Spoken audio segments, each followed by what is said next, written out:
چلایا گیا ہے. خلیل اس بات کو یاد رکھنا، یہ نئی بات ہے، ٹھیک ہے. مفتی تاجدین سے کہ مالدار تر بنے اور غریب تر بنے. کس طرح؟ یہ خارجی پہلے مثال دیتے ہیں، اس سے پھر مسئلہ آسان ہو جاتا ہے. مثلا مطیع الرحمان صاحب،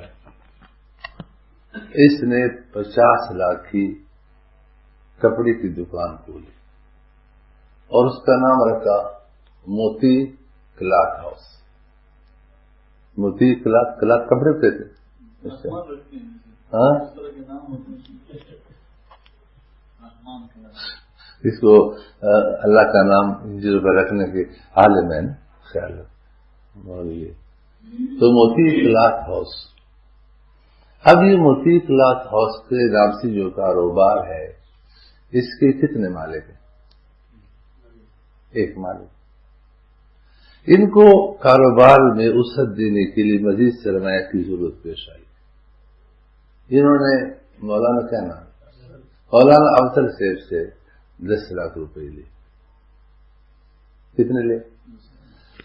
کہ میں بھی ساتھ کام کرتا ہوں. اب یہ موتی کلاتھ ہاؤس کے مالک کتنے ہو گئے؟ اگر اس کا حصہ کم ہے، اس کا حصہ، لیکن مالک کتنے ہو گئے؟ پھر ان کو مزید ضرورت پیش آئی تو بھائی عدنان سے انہوں نے 20 لاکھ روپے لیے اور اس کو شریک کر لیا. اب اس کے مالک مجھے خیال کتنے ہو گئے؟ 3 ہو گئے. پھر یہ اخلاق بھائی سے لیے 30 لاکھ، ان کو شریک کیا. اب اس کے مالک کتنے ہو گئے؟ 4. صحیح ہے نا؟ اب چاروں کام بھی کر رہے ہیں. یہ اگر چاروں کام نہیں کر رہے، یہ کام صرف یہ کر رہے ہیں، لیکن یہ کام کی الگ اجرت لے رہے ہیں. جب یہ کام کی الگ اجرت لے رہا ہے، اب اس کے لیے سرمایہ سے زیادہ نفع لینا جائز ہے؟ جائز نہیں. شریک عمیل کے لیے سرمایہ سے زیادہ نفع لینا، موبائل فون بند ہوئی تھوڑی دیر کے لیے، یہ سرمایہ سے زیادہ نفع لینا اس وقت جائز ہے شریک عمیل کے لیے کہ وہ کوئی عمل کا علیحدہ عمل کا اجر نہ لے. جب علیحدہ وہ اجرت لے رہے تب اس کے لیے جائز نہیں ہے. تو اس نے اپنے عمل کی علیحدہ اجرت لے لی. اب شریعت کا قانون یہ ہے، یہ اپنی جگہ پر مسئلہ قابل ہے کہ شریک عمیل کے لیے تنخواہ لینا جائز ہے یا نہیں، لیکن اس سے صرف نظر جب اس نے اپنی اجرت لے لی، اب کیا ہوگا؟ اب سرمایہ کے مطابق نفع تقسیم ہوگا. ہر ایک کو سرمایہ کا مطابق نفع ملے گا. اس کو 50 لاکھ کے، اس کے 10 لاکھ کے، اس کے 20، اس کے 30، اس طرح ملے گا. ایسا ہونا چاہیے نا. اور مالک کے 5 ہوں گے. یہ شریع قانون ہے. بینک میں کیا ہو رہا ہے؟ بینک میں انہوں نے 2 عقد بنائے. کتنے عقد بنائے؟ ایک مزاربہ اور ایک شرکت. یہ مزاربہ کیوں بنائے؟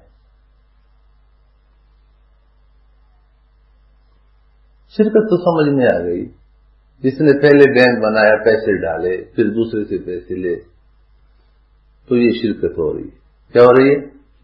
اور وہ خود لکھا ہے کہ بینک والے جو کام کرتے ہیں وہ کام کا عوض لے رہے ہیں، کام کا عوض لے رہے ہیں. اور قرآن نے لکھا ہے کہ شریک وہ پیسے لے سکتا ہے، اجیر بن سکتا ہے. سمجھ گئے؟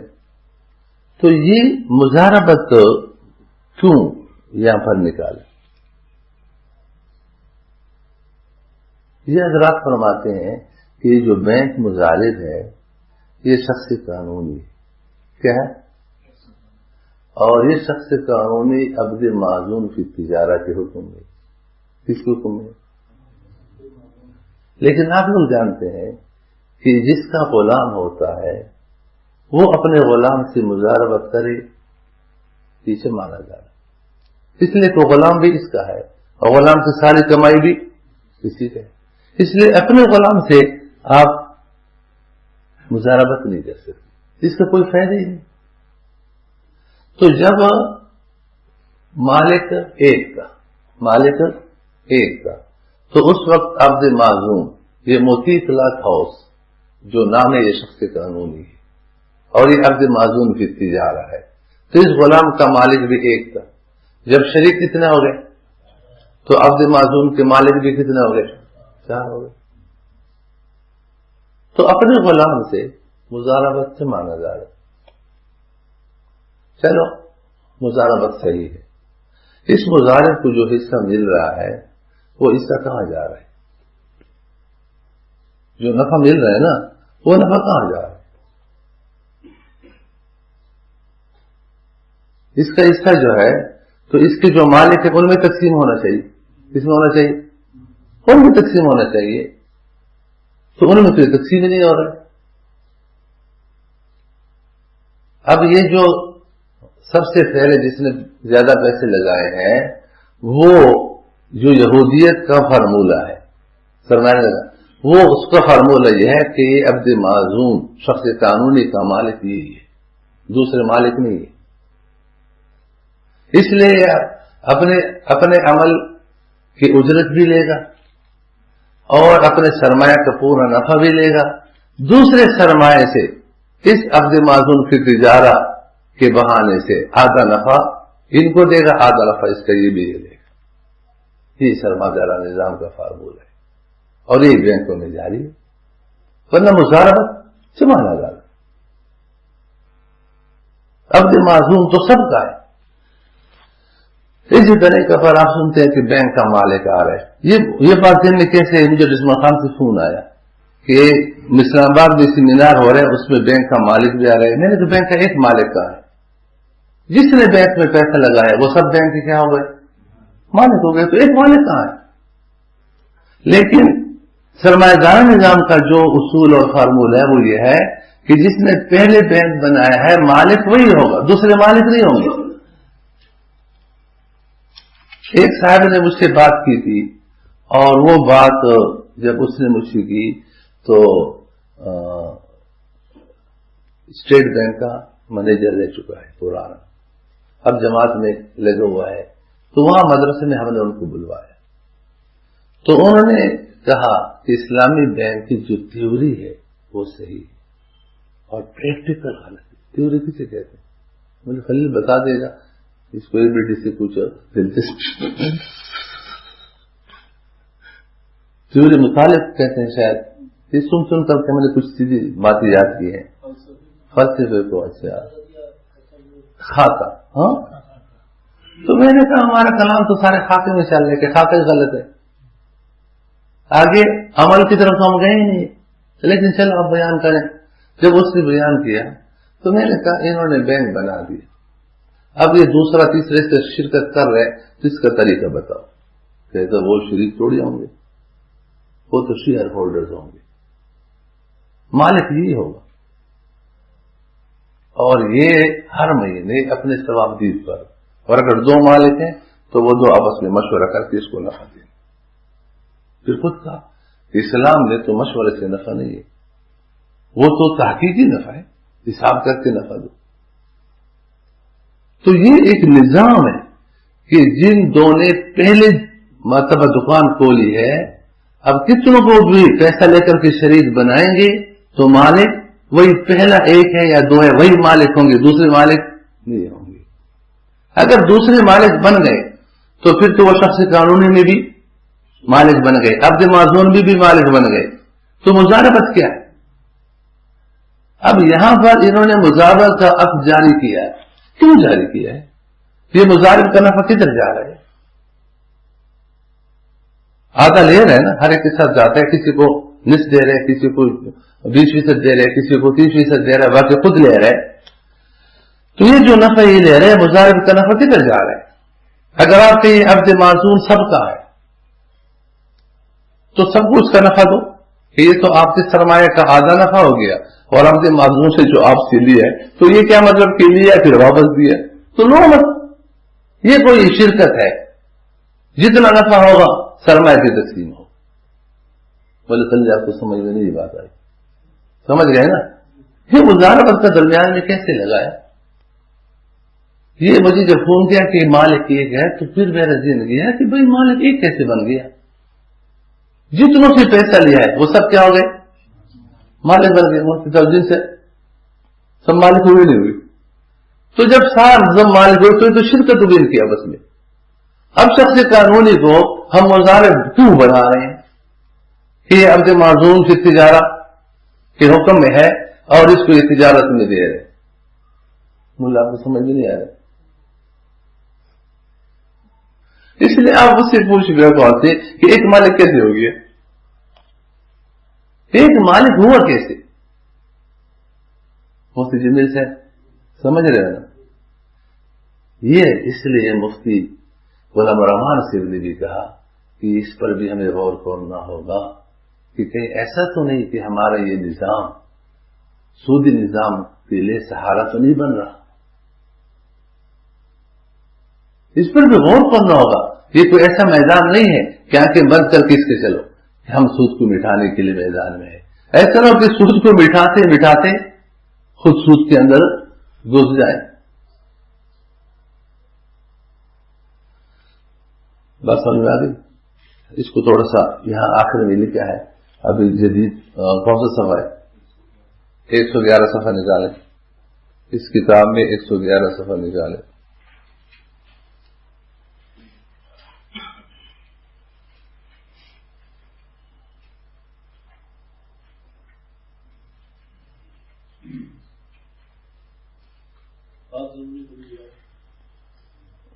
سب پڑھ صفحہ نمبر 111 سب ساتھ نکالے. بعض ضروری تنبیہات نظر آ گئے؟ چلو ان کو کتابیں دے.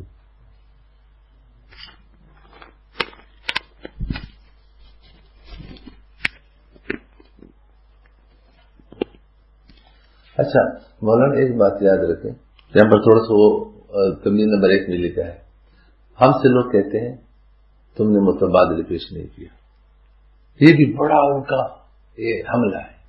آپ پھر ٹھیک ہے آپ لوگ سے کہہ رہے ہیں ہم نے مان لے لیکن متبادل ہاں متبادل دو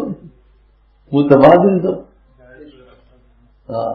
تو یاد رکھیں متبادل کی 2 قسمیں. کتنی قسمیں؟ نمبر 1 متبادل شرعی متبادل. نمبر 2 غیر شرعی متبادل. غیر شرعی متبادل دینا یہ جائز نہیں. اس کے ہم مکلف ہوں.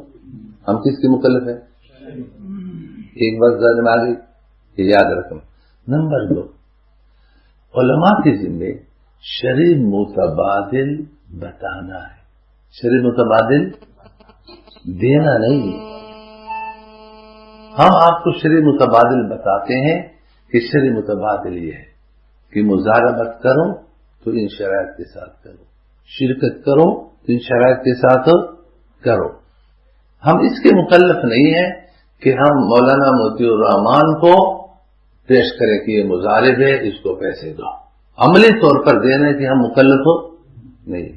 لوگ کہتے نہیں بتاؤ, بتانا نہیں, دینا تمہارے ذمے, دینا ہمارے ذمے نہیں ہے. یہ چترال میں بھی تھا تو وہاں ایک جگہ جب یہ پڑھایا تو وہاں پر بھی ہے تو وہاں پر اللہ نے جواب ایک زیر میں ڈالا. زنا کا متبادل کیا ہے؟ شادی ہے نا, نکاح ہے. ٹھیک ہے, اب علماء یہ بتائیں گے نا کہ نکاح کرنا. اب اگر ایک آدمی کہے کہ مجھ سے مجھے تو نکاح کے لیے کوئی عورت نہیں مل رہی, اب کوئی عورت تلاش کر کے دو ورنہ پھر میں زنا کرتا ہوں اور گناہ تیرے ذمہ ہوگا. تو کیا اب مولویوں کی ذمہ ہے کہ وہ عورتوں کا وہ کیا نام ہے فارم بنائے؟ ہاں فارم بنائے جس طرح گایوں کا فارم ہے, پولٹری فارم بولتے کیا بولتے ہیں, اور مرغیاں کا فارم ہے, تو اس طرح وہ عورتوں کا فارم بنائے جس کو شادی نہ تو عورت نہ ملے تو اس کو دے ورنہ پھر لوگ زنا کریں گے, گناہ مولوی کی ذمہ ہوگا. متبادل بتانے کی ہم مکلف ہیں, دینے کی ہم مکلف نہیں ہے. ورنہ کب تو مولوی یہ کہے گا کہ آپ نے ٹھیک ہے زنا کا متبادل نکاح بتا دیا کہ نکاح کر لو, لیکن ہمارے علاقے میں تو بہت پیسے لیتے ہیں اور اتنا پیسہ میرے پاس ہے ہی نہیں. اب مجھے نکاح کے لیے کوئی عورت نہیں مل رہی, اب عورت بھی آپ نے دینا ہوگا. اگر آپ نہیں دے رہے تو پھر میں زنا کروں, گناہ تمہارے دل میں ہوگا. اس لیے مزاربت اور شرکت کی صحیح صورتیں ہم بتا تو سکتے ہیں لیکن ہم دے نہیں سکتے. آپ خود تلاش کرو. اس لیے کہ اگر مولوی نے بتا دیا نا اور کل نقصان ہوا تو پھر مولوی کو کوئی چھوڑے گا؟ یہ ہمارے جو دوست تھے, جو بیچارے ایجنٹ تھے, انہوں نے تو رہنمائی کی نا کہ یہاں سے پیسہ مل سکتا ہے. اور کیا گناہ تھا بیچاروں کا. یہ کہا کہ یہاں سے دیکھو مجھے بھی مل رہا ہے, تم کو بھی ملے گا. لیکن ابھی وہ لوگ ان کو چھوڑ نہیں, ایجنٹوں کو چھوڑ رہے, ایجنٹوں کو نہیں چھوڑ رہے. کیا آپ نے ہماری رہنمائی کیوں کی ہے؟ ہمارے مفتی رشید صاحب نے فرمایا کہ ایک تجارت میں جس میں میرا پیسہ بھی لگا ہوا تھا اور میرے واسطے سے کچھ دوسرے لوگوں کا پیسہ بھی لگا ہوا تھا, حضرت نے کوئی کمیشن نہیں لے ان سے. فرمایا وہ جو مظاہر تھا ان کا انتقال ہو گیا. کیا ہو گیا؟ اور اس کے چھوٹے چھوٹے بچے رہ گئے. تو جن کے ساتھ لین دین تھے, قرضے تھے, وہ سارے خاموش ہو گئے اور کسی کو پتہ تھا نہیں, تو نقصان ہو گیا. جب نقصان ہو گیا تو میرے اپنے ذہن میں فیصلہ کیا کہ اس حد تک جن کا پیسہ میرے واسطے سے لگا میں ان کو دوں گا. اس کے باوجود لوگ میرے پاس آتے ہیں, آپ کے واسطے سے ہمارا پیسہ لگ گیا, ڈوب گیا نا. پھر میں نے ان کو جب پیسہ اپنی طرف سے دیا تو آرام سے لے کر جیب میں ڈالا. ایک مرتبہ بھی یہ نہیں کہا کہ ہم نے آپ کو تو پیسے نہیں دیے, آپ کا بھی تو نقصان ہوا ہے, آپ سے ہم کیوں لے لیں. ایک مرتبہ کسی ایک نے بھی نہیں کہا ہوگا. اور آپ لوگ جانتے ہیں کہ اگر مفتی سے رحمۃ اللہ کے واسطے سے جن کا پیسہ لگا ہوگا وہ لوگ کیسے ہوں گے؟ وہ کوئی بدماش نہیں ہوں گے, سمجھ گئے.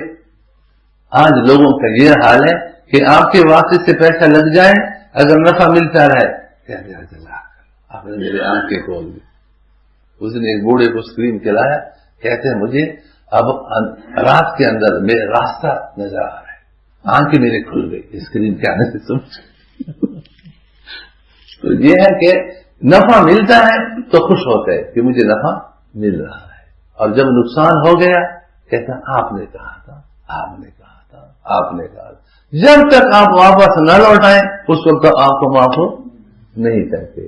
تو یہ بات یاد رکھنا, ہم غیر شرعی متبادل کے, ہم شرعی متبادل ہم نے پیش کی ہے, لیکن شرعی متبادل میں مزاربت اور شرکت کے لیے شرطیں ہیں یا نہیں؟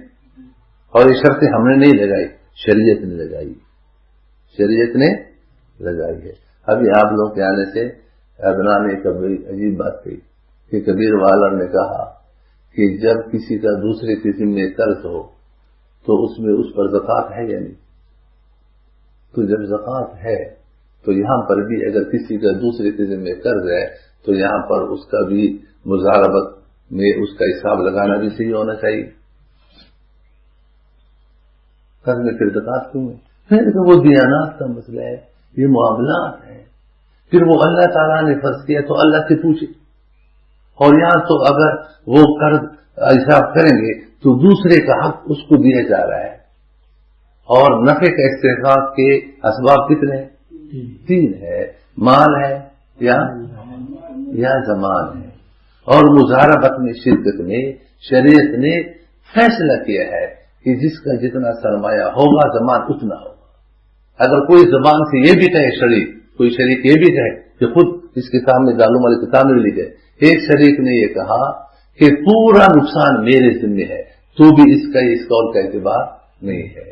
جتنا سرمایہ لگ چکا ہے زمان اتنا ہی ہے. تو جب زمان نہیں ہے, جب مال نہیں ہے, مال 10 لاکھ ہے, 10 لاکھ دوسری جگہ پڑا ہوا ہے, تو اس کا نفع کیسے دیا جا سکتا ہے؟ کہتے نہیں, 10 لاکھ قرض میں زکوٰۃ جب اس کے ذمہ ہے تو نفع بھی لے سکتا ہے. معاملات کو قیاس کر رہے ہیں کس پر؟ میں نے تو ان سے یہ کہو کہ یہ ہر رحم اللہ سے پوچھو کہ انہوں نے کیوں اس کو ناجائز لیا ہے, اور قیامت میں اللہ سے پوچھو کہ آپ نے قرض میں زکوٰۃ کیوں فرض کی ہے. یہ ہمارا علم ہو گیا, مفتی سے بھی ہمارا علم ہو گیا کہ معاملات کو کس پر قیاس کر رہے ہیں. دیانات کا مسئلہ الگ ہے، معاملات کا مسئلہ الگ ہے. یہاں گواہ چاہیے، شہادتیں چاہیے. یہ مظاہرین کہتے تھے کہ ہمارا سرمایہ کتنا ہے، کہتا ہے یہ تجارتی راز ہے. تجارتی راز کی پتروں کتابوں میں لکھا ہے کہ جتنا سرمایہ مظاہر جمع کرتا ہے اس پر بینہ قائم کرے. ایسا ہے یا نہیں؟ پہلے بینہ قائم کرے کہ میں نے استعمال کیا اتنا. مظاہر معاملات ہے وہ سامنے صاف ہونی چاہیے. اس کا سرمایہ اتنا ہے، اس کا اتنا ہے، اس کا اتنا ہے، اور شرع نفع اتنا ہے. یہ نہیں ہے کہ اندھیر ہے، پتہ نہیں ہے، کسی شریک کو پتہ نہیں کہ کل سرمایہ کتنا ہے. کاروبار ہو رہے پتہ نہیں ہے کہ کل سرمایہ کتنا ہے. ایسے کاروبار اسلام میں نہیں. تو یہ بات سمجھ میں آ گئی. تو ہم متبادل جو شرع اس کے مکلف ہے، غیر شرع متبادل کے. دوسری بات کیا ہے، شرع متبادل بتانے کے مکلف ہیں، خارج میں دینے کے مکلف نہیں ہے. ورنہ پھر لڑکیوں کے فارم بنانے پڑیں گے. اس کا تو مسئلہ اس وجہ سے نہیں بنتا کہ وہاں پہ بتا دیں کہ یہ نکاح کا راستہ، جیسے کہ خارج میں اس کا وجود ہے. ایک بندہ تلاش کرنا چاہے گا تو اس کو آسانی سے مل سکے گا. لیکن یہاں پر بینک کا اس کا متبادل ہے ہی نہیں. جب ہم بندوں کو منع کریں گے تم بینک کی طرف نہ جاؤ تو اس کو ہم صرف بتا دیں گے، اور ایسا بتا دیں گے اس کا خارج میں وجود ہی نہیں. وہ پھر کیسے اس کو وجود تو کم از کم وجود نکاح کا خارج وجود کا مطلب یہ ہے کہ اس کے افراد کا وجود ہے نا. تو یہاں بھی تو افراد کا وجود ہے. یہ بینک کوئی فرشتوں سے بنا ہوا ہے یا انسانوں سے بنا ہوا ہے، اور انسان خارج میں پہلے بھی موجود ہے اور پیسے بھی ان کے پاس ہیں. تو کیسے نہیں بن سکتا؟ جو سسٹم بھی ہے تو وہاں بھی پورا سسٹم ہے. نکاح ہے، ایجاب ہے، قبول ہے، ہاں نان ہے، نفق ہے، سکن ہے. پورا سسٹم نہیں ہے. ہمیں تو پورا سسٹم ہے، مہار ہے، یہ ساری چیزیں نہیں ہیں. وہ تو ایک عام بندہ بھی کسی مطلب محلے میں بھی ایک بندہ اگر نکاح کی بھی کوشش کرے تو محلے کے اندر بھی وہ نکاح کی لڑکی تلاش کر سکتا ہے. نہیں ایسے ہمارے پاس باقی بہت سارے بندے ہیں، وہ کہتے ہیں ہمارے پاس پیسے نہیں مل رہے، دوسری قوم میں دے نہیں رہی، اپنے قوم میں پیسے مل رہے، ان کو نہیں مل رہے. ایک نہیں بہت سارے. ٹھیک مسئلے کو سمجھانے کے لیے اچھی مثال. ہاں آپ خارج میں کیوں، اس کی وہ لڑکی موجود ہے. تو یہاں پر خارج میں جو بینک بنائے فرشتوں سے تو نہیں بنائے، بینک بھی انسانوں سے بنائے اور پیسوں سے بنائے. تو خارج میں انسان بھی موجود ہیں، پیسے بھی موجود ہیں، تو بنائے.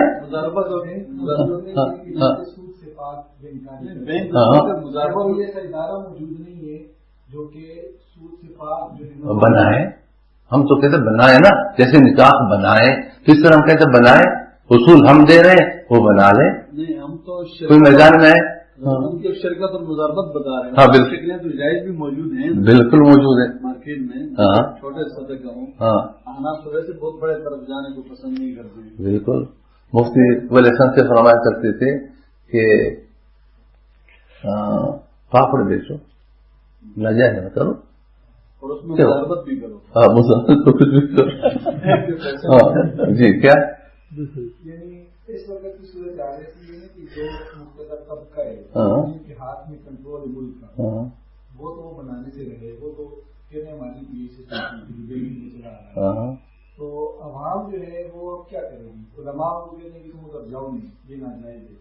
اور کوئی ایسا سسٹم یا تو دو صورتیں ہیں، یا علماء لے کے یا پھر یہ کہ صاحب اقتدار نہیں لوگ آ سکتے ہیں اس کو قانونی سازش میں وہ لانے کے لیے وہ تو جیسے کوئی سرکار نہیں کہ جائز یہ ناجائز یہ آرام بنا لے. علماء کہتے ہیں ہماری ذمہ داری نہیں ہے، عوام کی نہیں ذمہ داری نہیں، لانا ہماری ذمہ داری. ذمہ داری دیکھو بتانا ہماری ذمہ داری ہے. ایک آپ کے پاس پیسہ ہے، آپ کہتے ہیں کہ بھئی آپ جو مجھے بینکاری نظام بتا رہے ہیں اس میں تو مجھے اتنی حسابات کرنے پڑیں گے، اتنی مشقتیں اٹھانی پڑے گی، میں اس کے لیے تیار نہیں ہوں. اب آپ تیار نہیں ہیں تو مظاہرت ایسا نہیں ہے کہ اس پہ کوئی جبر کرے کہ بھئی نہیں آپ مجبور ہیں. اذا خلقتم فاصطادوا، امر کبھی کس کے لیے آتا ہے؟ اباحہ کے لیے بھی آتا ہے. اب میں آپ پر جبر کر سکتا ہوں کہ آپ دوسروں سے پیسے لیں. ایک کارخانے کا مالک ہے، وہ کہتے ہیں کہ میرا اپنا پیسہ میرے کاروبار کے لیے، میں اگر کاروبار کو وسیع کروں گا تو پھر میں ٹیلی فون کا خرچہ بھی لکھوں گا، مہمان آئے گا چھ آئے گا تو چھ کا خرچہ بھی میں لکھوں گا، گاڑی کے پیٹرول بھی لکھوں گا. تو یہ اتنی زحمت ہے مجھ سے نہیں ہو سکتی، اس لیے میں کسی کو شریک نہیں. تو کیا شرن وہ گناہگار ہے؟ جب وہ گناہگار نہیں ہے تو مولوی کہاں گناہگار ہے؟ مولوی بتا سکتے ہیں کہ شرکت کرو گے. اب ایک ہمارے ساتھی اس سے تعلق ہوا، ان کی ایک کمپنی تھی گاڑیوں کی، تو وہ کیا کرتا تھا، دبئی میں ان کا بہت بڑا شو روم، تو وہاں اس کی ذمہ داری تھی. وہ جب شب جمعہ جاتا تھا تو وہی مشترک مار سے 2-3 دمبے ذبح کر کے اور بریانی اور پلاؤ بنا کر کے لے جاتا. اور کوئی مہمان آتا اس کے لیے دمبے ذبح ہو رہے اور جوڑے موڑے ہدیہ یہ دے رہے. تو مجھ سے کہا میں کہ یہ مشترک سے بچتے یہ کہاں جائے گا مشترک سے. جب میں نے اس کو مسائل بتائے اس نے کہا یہ تو ہم سارا غلط کر رہے ہیں. اب اس نے اس کو چھوڑ دی کہ بھائی میرے اوپر شریعت پر چلنا فرض ہے، شرکت کرنا میرے اوپر کوئی فرض نہیں ہے. کہ وہ ہمارے شرکا ایسے بھی ہیں جن کا کبھی مہمان نہیں آتا، ایسے شرکا ہے جو شب جمعہ میں نہیں جاتے، اور میں ان کی طرف سے شب جمعہ میں زمبے ذبح کر کے لے جاتا ہوں، نہ اس کی میں نے کبھی پوچھا ہے. میرا مہمان آتا ہے مشترک مال سے میں ان کو بڑے بڑے ہدایہ دیتا ہوں، لیکن کہاں ہے جائز؟ تو اب یہ کہ شرکت کی جائز صورتیں بتانا یا جائز صورت کے لیے کوئی تیار ہو تو ہم کریں گے. اب اس کے لیے کوئی تیار ہی نہیں ہے، نہ حکومت تیار ہے، نہ کوئی فرد تیار ہے. یہ مظاہرین بھی تو یہ کہتے تھے کہ آپ لوگ جائز طریقہ بتائیں. جب ہم بتاتے کہتے اگر یہ طریقے اختیار کریں گے تو اس میں اتنا نفع کہاں ہے، یہ نہیں کہتے تھے. یہ سارے کہتے تھے کہ تجارت کے بغیر ہم گزارا کیسے کریں گے، اور اب کر رہے ہیں سارا پیسہ ڈوبنے کے بعد بھی گزارا چل رہا ہے. نہیں، صحیح تجارت میں تو نفع نقصان دونوں ہو سکتے ہیں نا، دونوں کا استعمال ہو سکتا ہے، نفع بھی ہو نقصان بھی ہو، دونوں کا استعمال ہے. لیکن وہ کہتے ہیں ہمیں ایسی تجارت بتاؤ جس میں نقصان کا استعمال نہ ہو. وہی مسئلہ ہے جو ایک اللہ والے گئے تھے نا، تو اس نے کہا دوستوں نماز پڑھو لیکن نماز کے لیے طہارت ضروری ہے، بغیر وضو کی نماز نہیں ہوتی. یہ شخص کھڑا ہو گیا کہ 20 سال وضو سے پڑھ رہا ہوں، مولانا میری نماز تو ہو جائے گی. تو اب یہ کہ بشارہ اگر ہم شرائط کے مطابق بینک چلائیں تو ایسے متقی افراد کو ہمیں پیدا کرنا پڑے گا. اور میں نے ابھی آپ کو بتایا کہ حضرت مفتی رشید احمد سے رحمۃ اللہ علیہ وہ فرما رہے ہیں کہ جن ارباب الاموال کا پیسہ میرے واسطے سے لگا تھا اور مظاہر مر گیا، بھاگا بھی نہیں، چوری بھی نہیں کی، جب تک نفع مل رہا تھا خوش تھے، جب نقصان ہو گیا تو کیا ہوا، مر گئے، نقصان ہوا. تو اب سب کہتے ہیں آپ کے واسطے سے. پھر میں نے جب ان کو پیسہ دیا میرے جب ان کا حق تو نہیں تھا، کسی ایک نے بھی نہیں کہا. اس لیے فرمایا ہمیں وصیت فرمائی کہ ایک تو کسی کو قرض نہ دیا کرو، نہ کسی سے قرض لیا کرو، یہ ان کی وصیت. نہ کسی کی اس قسم کی ذمہ داری لیا کرو. اس لیے ہم بھی نہ کسی کو قرض دیتے ہیں اور حتی الامکان قرض لیتے بھی نہیں. اللہ تعالیٰ مجبوری نہ لائے تو ہم قرض لیتے بھی نہیں. کہ حضرت نے منع فرمایا. حضرت نے فرمایا کہ میں نے اپنی زندگی میں جس کو بھی قرض دیا ہے کسی ایک نے بھی واپس نہیں. اچھا حضرت نے کیا فرمایا؟ فرمایا کہ ایک کو میں نے خط لکھا کہ میں عمرے پہ جا رہا ہوں، اگر پیسہ مل جائے. تو اس نے مجھے جو ڈانٹا کہ میں نے آپ کے سر پر کوئی تلوار رکھی تھی، لٹکائی تھی کہ آپ قرضے کے ابھی مانگ رہے ہو. میں نے تو غلطی ہو گئی. فرمایا کسی کو تو ویسے ہدیہ دو، اس لیے کہ واپس تو انہیں دینا ہی نہیں نا، ٹھیک ہے، تو اس لیے ہدیہ دے دو تو ٹھیک ہے جتنا دے سکتے ہو، لیکن قرض مت دو، واپس ملے گا نہیں. اب حضرت والا رحم اللہ نے جن کو قرض دیا ہوگا وہ کیسے لوگ ہوں گے آپ لوگ جانتے، پیسے کی لالچ ایسے. فرمایا سن سے 2 آدمی آئے، ایک کا دعویٰ یہ تھا کہ میرے اس قصے میں 5000 ہے، دوسرے کا یہ تھا کہ میرے اس قصے میں 5000 ہے. اب 2 دعوے ہیں، ایک کا دعویٰ ہو تو ہے، دوسرا کہتے نہیں ہے. حضرت نے فرمایا کہ میں نے ان سے کہا کہ میرے پاس اتنا وقت کہاں ہے، میرے پاس تحقیقات کا مسائل کا وقت نہیں تمہارے پاس. تو میں نے ایک کو بھی 5000 دے، دوسرے کو بھی دی. انہوں نے آرام سے لے کر جیب میں ڈالا. جیسے ان دونوں کا میرے دل میں کر ہو سمجھ گیا. اب یہ لوگوں کے یہ حال ہے. اب ہم اس کو اسلامی جو شرعی اصول کے مطابق بینک ہو وہ آپ اس کو دیں، اور کل بینک والا کہے کہ نفع نہیں ہوا جاؤ. عدنان کا نے مجھے فون کیا کہ ایک مسئلہ پوچھنے. میں نے کیا مسئلہ پوچھنے؟ کہتا ہے میں بینک اسلامی میں تھوڑی دیر بعد لیکچر دے رہا ہوں. آج کل بیانات ختم ہو گئے، لیکچر ہو لوگ لیکچر دیتے ہیں. تو مسئلہ یہ پوچھ رہے ہیں کہ یہ بینک والے کے بعد جو پیسے جمع کرتا ہے تو تحریر میں تو نہیں ہوتا، لیکن زبان ہی بتاتے ہیں کہ نفع نہ بھی ہو تو بھی آپ کو لاکھ پر 800 یا 1000 ملے گا. تو میں نے تو وہ کہتے کہ وہ ہدیہ دے رہے. کیا دے رہے ہیں؟ ہدیہ دے رہے. تو میں نے کہا یہ ہدیہ کیوں دیتے ہیں؟ کہتے وہ ہدیہ اس لیے دے رہے کہ اگر اس کو نہیں دی تو پیسے نکال لے گا. وہ کہیں گے کہ بھائی ہمارے تو گھر کے مثلا 20,000 اخراجات ہیں، آپ کے پاس 20 لاکھ اس لیے جمع کیے ہیں کہ آپ فی لاکھ 1,000 ہمیں ماہانہ دو تاکہ جل کر خرچے چلے. اگر وہ کسی مہینے کہتے نقصان ہوئے نفع نہیں ہے تو پھر گھر کا خرچہ نہیں چلے گا تو پیسے نکال کر کے سودی بینک میں ان کو تو نفع چاہیے. حالات کا تعلق نہیں. تو یہ کہتے ہیں ہم آپ کو ہدیہ دیں. تو میں نے کہا یہ ہدیہ ہے رشوت ہے. کہتے یہ لوگ اس کو ہدیہ کہتے ہیں. شکر ہے رسول اللہ صلی اللہ علیہ وسلم نے اس زمانے میں صحابی کو صحابی نے دیا. صحابی کو کس نے دیا؟ لیکن پھر بھی آخر میں کیا فرمایا؟ یہ رشوت ہے. کیا ہے؟ حالانکہ صحابہ کے دل اور قول میں فاصلے نہیں ہوتے تھے، لیکن اللہ تعالیٰ کو پتا تھا کہ ایک زمانہ آئے گا ہدیہ کے نام سے لوگ رشوت دیتے ہیں. تو اس لیے اس کو بھی منع فرمایا. کتنی شدید وعید ہے اس پر، آخر میں کتنا سخت رد فرمایا ہے کہ یہ ماں باپ کے گھر میں بیٹھ کر کے دیکھے پھر میں دیکھتا ہوں کون اس کو ہدیہ دیتا ہے. رد فرمایا نہیں فرمایا؟ مارک قرآن میں سے 26 نمبر لکھا ہے کہ یہ تو مسئلہ سارا یہ ہے کہ افراد پارے دن موجود ہیں، پیسے بھی ہیں، انگریزی پڑھے لکھے والے بھی ہیں، حسابدان بھی ہیں، اکاؤنٹ کا کام جاننے والے بھی موجود ہیں. پوری فیکٹری کی جو وہ بینک کے جو اجزاء ہیں وہ سارے اجزاء موجود ہیں، اس کو جوڑ دیں. لیکن ہم جو متبادل دیں اس متبادل کے عنوان سے جوڑ دیں، صرف جوڑ لیں. جیسے مرد بھی موجود ہے، عورت بھی موجود ہے، مہر کی رقم بھی موجود ہے، اس کے پاس کرایہ کا گھر بھی موجود ہے، بس اس کو جوڑ دو اور ایک جگہ بسا دو.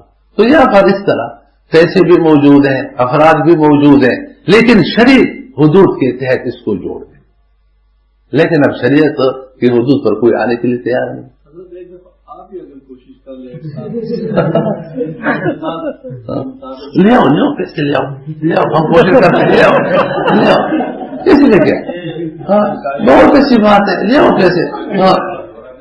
گاڑی جو سسٹم بنائے علماء نے بنا کے تو نہیں دیا نا کہ اس کا متبادل بھی خود بنا کے. ہاں بالکل خود بنایا تو اب رہنمائی کریں تو خود سے کیوں نہیں کرتا؟ بالکل وہ کریں اور ہم اس کو بتاتے جیسے. بالکل آپ نے صحیح کہا، لے آؤ خدا کے ہمارا کام چلے گا. سمجھ گئے جب تک دوسرے پیسے آئیں گے تو کچھ پیسے ہمارے پاس اس پہ تھوڑا سا ہم ابھی وہ موٹر سائیکل کا کاروبار شروع ہے تو اس کو میں نے دیکھا 40-42 لاکھ کی ڈبل ڈور گاڑی میں گھوم رہے ہیں. اور وہاں ہمارے علاقے میں اچھا ایک علاقہ ہے، اس میں بنگلہ میں رہ رہے ہیں بہترین، اور عمروں پہ جا رہے ہیں دوسروں کے پیسوں پر. تو آپ لوگ کے پیسے سے کچھ دنوں تک تو میں نہ اٹھاؤں اس پر کام ہو جائیں گے ایک ساتھ، اگر کامیاب نہ بھی ہو تو لوگوں کو بتا تو دیں گے کہ دیکھو نے کوشش بہت کی لیکن ہوا نہیں. بس ہر جگہ ہوں گے. بالکل صحیح ہے. آپ کو ڈائریکٹر بناتے ہیں کہ ان کے پاس پیسہ لو، یہ لوگ کہیں گے کہ اگر میں ہمارا پاس اس نے نکالے تو ویسے تھوڑے سا دیکھو ہر دن آپ کو پیسہ لینا پڑے گا. اگر آپ نہیں لیں گے تو نہیں ہوگا. بینک سے ہر دن لے نہیں سکتے، ہر دن تو کہتے تھے یہ بینک کیا ہوا. اس لیے یہاں پر لاہور کے ایک مولانا آئے تھے، کہتے میں اسلامی بینک میں گیا تو انہوں نے کہا کہ یہاں پر بھی کرنسی کے ریل پہ ہے، دوسرے بینکوں میں کرنسی کے ریل پہ ہے، کوئی فرق تو ہمیں محسوس نہیں ہوتا. اور مولانا غلام رحمان سے نے یہ بھی بتایا کہ ہمارے ہاں پشاور میں میڈیکل کالج، اسلامی میڈیکل کالج، اس کے اندر داخل ہوتے آپ کو اسلام نظر آئے گا، اس کی لباس سے آپ کو پتہ چل جائے گا. لیکن یہاں بینک میں جائے اس کا تو کوئی اسلامی تشخص ہی نہیں ہے. اور ابھی شخصیات کی ہمدردیوں پر یہ بینک چل رہے ہیں، اس لیے اس کو کوئی مضبوط بنیاد نہیں ہے. پہلے نمبر کا کون سا بینک ہے؟ فلاں شخصیت کا جو تعلق اس سے زیادہ جس سے زیادہ ہے وہ پہلے نمبر پر ہے. اگر اس کی ہمدردی آئندہ سال بدل گئی تو وہ دوسرے نمبر پہ آ جائے گا، دوسرا اول نمبر پہ آ جائے گا. تو اپنا تشخص ابھی تک انہوں نے یہ کہا نہیں ہے، تو یہ بیچارہ خود پریشان ہے. چلیں اس کو برابر پڑھیں. بعض ضروری تنبیہات. تنبیہ نمبر 1، ہمارے متبادل میں شخص قانونی کا تصور درج ذیل وجوہ سے نہیں. نمبر 1 نفس الامر اور واقع میں ہمارے نزدیک بھی دوسرے مقتدر علماء کی تحقیق کے مطابق دلائل قاطعہ کے پیش نظر اس کا تصور باطل ہے۔ مفتی حمد الجان سے رحمۃ اللہ علیہ نے فرمایا کہ عقد کے لیے فریقین کا ذی روح ہونا، ذی عقل ہونا یہ ضروری ہے۔ اگر ذی عقل نہیں ہے، جو چھوٹا بچہ ہے، تو یہ عقد نہیں بن سکتا۔ اور شخص قانونی یہ فرضی شخص ہے، یہ ذی عقل نہیں ہے، لہذا یہ مضارب نہیں بن سکتا کہ کوئی رب المال اس سے مضاربت کا معاملہ کرے۔ عقد کے لیے ضروری کیا ہے کہ وہ ذی روح اور ذی عقل ہو، اور یہ ذی روح ذی عقل نہیں ہے۔ اور ہم نے تو ان کی بات مانی کہ یہ ذی روح بھی ہے، ذی عقل بھی ہے، اور عقد بن سکتا ہے، لیکن کم سے کم جو مضاربت کی عقد کی صحت کی شرائط ہے وہ پوری کر لو۔ چلے اگرچہ اس کتاب میں ہم نے ارخاء عنان کے طور پر اس کو تسلیم کر کے ان کے معاملات کے فساد اور بطلان کو ثابت کیا ہے۔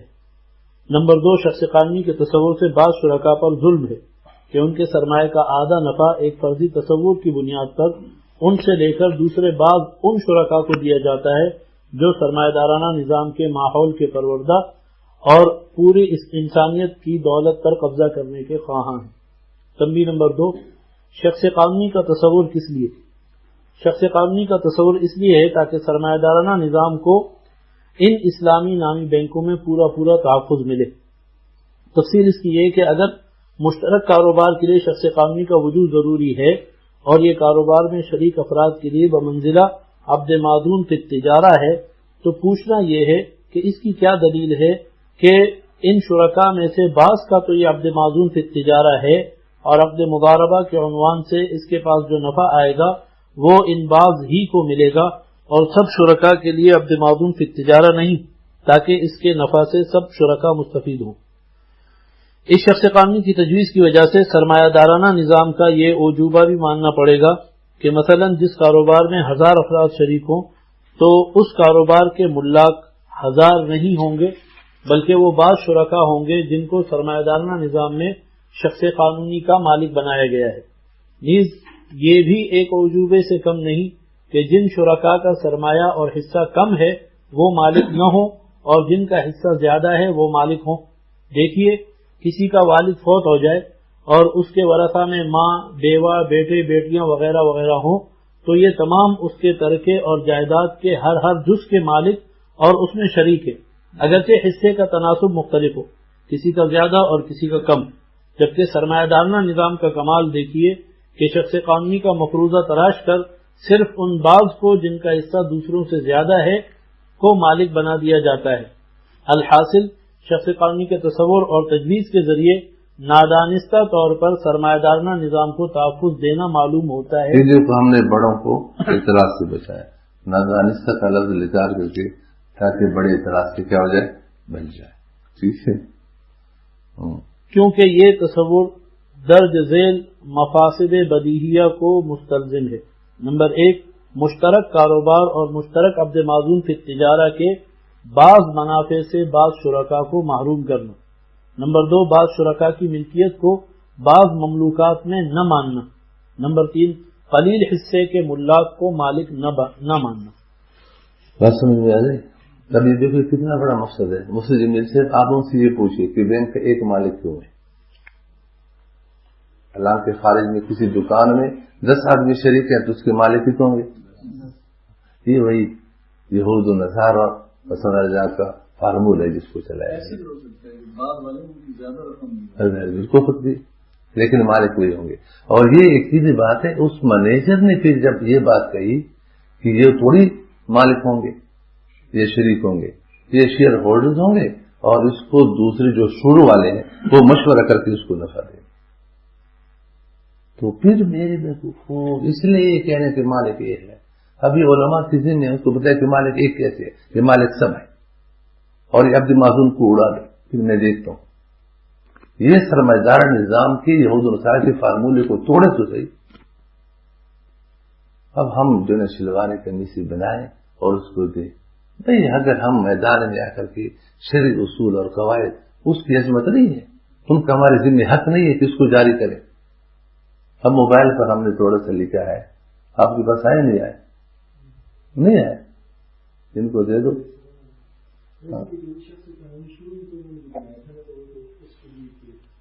جتنی کنٹری ہے وہ لمیٹیڈ ہوتی ہیں. وہ کہتے ہیں کہ اگر کمپنی دیوالیہ ہو جاتی ہے اور کمپنی میں اگر لوگوں کر ہوں گے تو اس سے جان چھوٹ جائے گی، ذمہ داری اس کے ساتھ کرنی ہے. وہ کہتے ہیں کہ اس کے بہت فوائد ہیں نا، یہ بھی ایک فائدہ ہے. تو یہ بھی غلط ہے. یہ جو فائدہ آپ بتا رہے یہ فائدہ بھی اس کا غلط ہے کہ جس کا آپ بتائیں گے وہ بھی ہے کہ ہم فرق کریں گے کہ بے کے اندر جو سمن ہے وہ مشتری کے ذمہ پورا واجب الادا ہے یا نہیں. اس لیے یہ کہنا کہ میں بعض صورت میں پورا سمن ادا نہیں کروں گا، یہ کہاں جائے. یہ شخصی قانونی کے تصور کے جتنے فوائد ہیں وہ سارے فوائد آپ بتائیے شریعت سے ٹکراتے نہیں ٹکراتے. تو ہم تو شریعت کے بھائی، اللہ کا قانون ایسا تو نہیں ہے. اور واقعی غیر قانون بنا ہی نہیں سکتا. جو بھی غیر قانون بنائے گا اس میں شریعت کو ذبح کیا جائے گا اور ظلم ہو. حقیقت بھی اس میں اب ظلم ہے یا نہیں؟ آپ خود بتائیے کہ ایک آدمی کے سرمایہ نے نفع کمایا ہے 1000 روپے، آپ اس کو 500 دے رہے. 1000 کیوں نہیں دے رہے؟ وہ 500 آپ نے کیوں لی؟ صرف یہ شخص قانونی کے بہانے سے. اور یہ سرمایہ دارہ نظام ہے کہ بھائی ہم نے آپ کے پیسے لیے تو ہم آپ سے یہ کریں گے یہ کریں گے. خود نفع ڈی اور فیس اور فلاں فلاں اجرتیں بھی لے رہے ہیں اور ساتھ یہ بھی لے رہے ہیں. حالانکہ شریعت کا قانون ہے، ٹھیک ہے آپ شرکت کریں. جو شریک عامل ہے تو وہ شریک عامل نفع سے زیادہ اور وہ کیا سرمایہ سے زیادہ نفع رکھ سکتے ہیں، اس کا نفع بڑھا دو. یہ مالک کون ہے؟ کبھی ان سے رابطہ ہوا ایسا نہ ہو کہ وہ مضافت کی طرح باہر بیٹھے؟ نہیں، اس کا مالک ہے، ہر بینک کے مالک ہوتے ہیں. دیکھو سودی بینکوں کا تو سمجھ میں آتا ہے، اس کا تو ایک مالک ہے. وہ تو جن سے بھی پیسے لیتے ہیں تو وہ کہتے تمہارا پیسہ ہمارے ذمہ کا ہے، اس لیے ان پر تو کوئی اشکال والی بات نہیں ہے. وہاں 2 آدمی بینک بنائے، 3 بنائے، 4 بنائے، وہ پہلے مل کر کے ایک بینک بناتے ہیں. اس لیے کہ بینک کے لیے شروع میں سرمایہ کا ایک حد ہے، کتنا سرمایہ ضروری ہے. 1 ارب ہے، 2 ارب ہے، تو وہ اگر 1 کے پاس نہیں، 2 کے پاس ہے، 2 نہیں 3 کے پاس ہے، 4 کے پاس ہے، تو وہ 4 مالک ہوتے ہیں. باقی جو لوگوں سے وہ رقم لیتے ہیں تو وہ کہتے ہیں کہ ہم آپ کو اس رقم پر سود دیں گے، تو اس کا ان لوگوں کا رقم ان کے ذمہ قرض ہے، تو وہ تو ٹھیک ہے. اب وہی سودی بینکوں کے مطابق تم نے اسلامی بینک بنایا کہ مالک وہی شروع کے 1 یا 2 یا 4 ہوں گے اور مالک نہیں ہوں گے، لیکن بناؤ اسلامی. تو کیسے اسلامی بنا سکتے ہو؟ اسلام نے تو آپ نے شرکت مضاربت رکھا، تو شرکت مضاربت میں تو ملکیت آتی ہے، وہ مالک بنتے ہیں. تو آپ مالک کیوں نہیں بناتے؟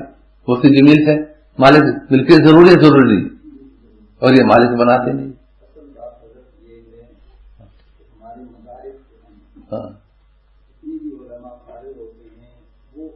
خود مفتی غلام الرحمان سے بھی یہ بھی لکھا ہے کہ ہم جو کہتے ہیں کہ جو بینک کے مخالف ہیں ان کی باتوں کو نہ سنا جائے، اس سے ہمارا نظام مضبوط نہیں ہوگا. ہمیں ان کی باتوں کو سننا ہوگا اور ان پر غور کرنا ہوگا، تب ہمارا نظام صحیح طور پر مضبوط ہو سکتا ہے، انشاءاللہ ہوگا. بالکل صحیح. تو یہ چیزیں ہیں. وقت پورا ہو گیا. حضرت جو فائدہ ہوا ایک دن کے ساتھ ہاں